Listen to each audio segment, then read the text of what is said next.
having you on the podcast, having you on the show, is to ask you, someone who's got a lot more expertise in this, what would you say to veterans who are suffering from brain fog and PTSD, who feel like they're stuck, who feel like they're trapped, who feel like they're just broken from what happened to them in the past? What would you, Kerry Mann, say to veterans who's currently healing humanity? Well, yeah, great question. I would say there is hope. There definitely is hope. There's so many people that are hopeless in the world, veterans included. It's interesting, Chad, like veterans have become a huge part of my documentary. Wasn't ever really intended to go that way. Like all these things are coming out differently afterwards. But I interviewed a gentleman named Arn, and he's 80 years old, and he was a veteran. And he had horrible depression, suicidal depression. He actually wrote a book about it. Depression, anxiety, PTSD. I've also done some work with Carnivore soldier Larry, who has a similar mission. It breaks my heart what's going on with veterans. Number one, mental health, depression, anxiety wise. Number two, PTSD. Number three, like employment rates when people come back from serving our country. There's so many things. And I guess my overall message is there is definitely hope.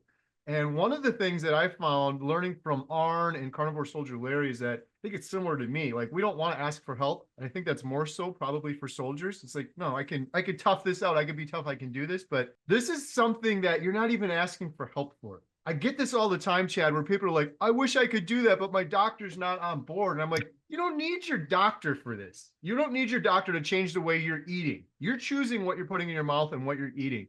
Now, it'd be great if your doctor was on board and doing like a ketogenic approved sort of doctor. They're hard to find. But if you're a veteran or you're an individual, you're anybody, you can do this yourself and it'll change your life forever. The biggest advice I give to people is this: just do this for 30 days. Look at your life like this. This is the entirety of your life. And 30 days of the entirety of your life isn't even a sliver of paper. It'll go by it'll go by so quickly. And the majority of humanity is going to go their entire lives never feeling what it's like to really live. You have this brain fog, you have this fatigue, you have maybe a little bit of depression, a little bit of anxiety, but everybody on the standard American diet has that brain fog, and they don't realize the extent of that brain fog. And that brain fog is intoxicating. It's almost like you're walking around your entire life drunk. But it's your new normal because you do it every single day. So that's all you know. And you probably even realize, you're probably like, yeah, I got a little bit of brain fog, but I'm here to tell you it's way worse than you realize. You can't see the fog while you're in the fog. And when you get out of it, I hear this from every carnivore, and I've talked to hundreds of them now. Every single one of them, that's one thing they have in common. They get rid of that brain fog and they're like, oh my goodness, I feel like a proper human now. I feel strong and my cognitive ability's better and everything is improved. An absolute tragedy that the majority of humanity is going to go through their entire lives never feeling like Chad has felt or like I have felt. So if you're a veteran, that would be my biggest message: is there's hope. There's other veterans out there going through this. So follow what Chad's doing. Follow Carnivore Soldier Larry.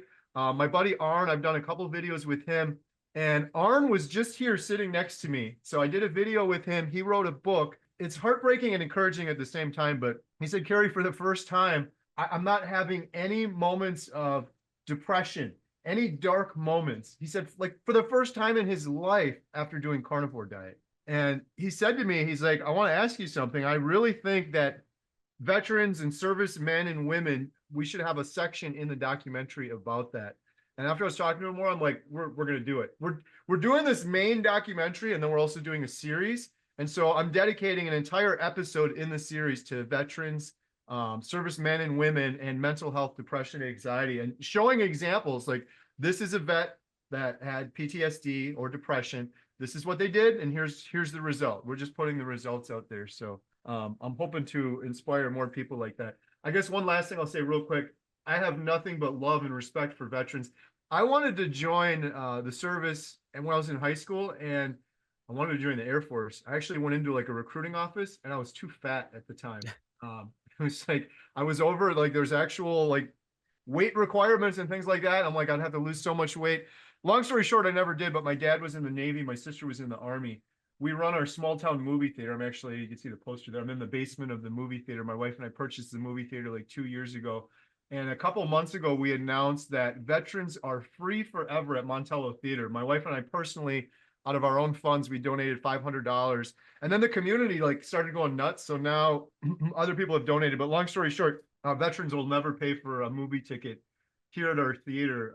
So I do have nothing but respect and love for our veterans, and they need to be appreciated much more than they are. And I think the mental health, suicide rates, things like that is atrocious. Everyone needs to, a lot of people don't know the suicide rates of veterans, like you mentioned earlier. Everyone needs to know that, but I'm hoping to get the word out with this documentary going forward.